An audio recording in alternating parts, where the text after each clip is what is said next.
Mu misozi y'u Rwanda aho ibicu byicara ku mpinga z'icyatsi, hari inkuru itandikwa n'inyuguti gusa yanditswe mu marira n'amaraso, isomwa n'umutima.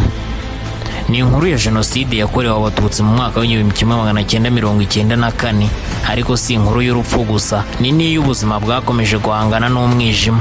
Habaye igihe isi yahindutse igicucu, ijoro rikaba rirerire kurusha ibisanzwe, aho izuba ryatinze kurasa, aho ijwi ry'umwana ryahindutse amarira, aho umubyeyi yasigaye ari wenyine mu mutuzo uteye ubwoba, mu marira menshi, aho ukuri kwari kuzwa ariko ntiguhabwe agaciro.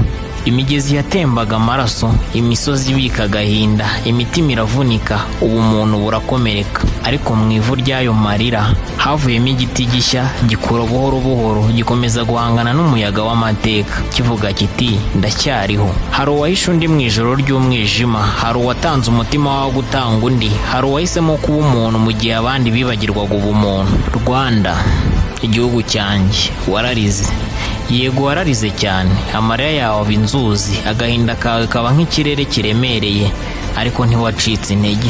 Wahagurutse buhoro buhoro nk'izuba rirasira mu gitondo gituje, utangira kongera guhumeka, utangira kongera kwizera. Uyu munsi mu maso y'abana bakina ku mihanda yawe hari urumuri rutari urwa kera, ni urwavutse mu bubabare ariko rukaba rwuzuye imbaraga.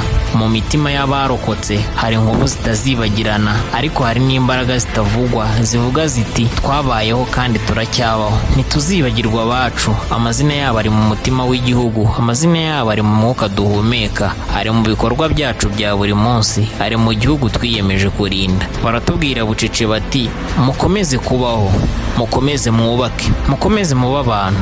Rwanda, uri igisubizo ku mateka yawe, uri gihamya cy'uko n'iyo ibintu byasenyutse bishobora kongera kubakwa. Uri igiti cyakuze mu ivu, gikomeza gutanga igicucu, gikomeza kwakira buri wese.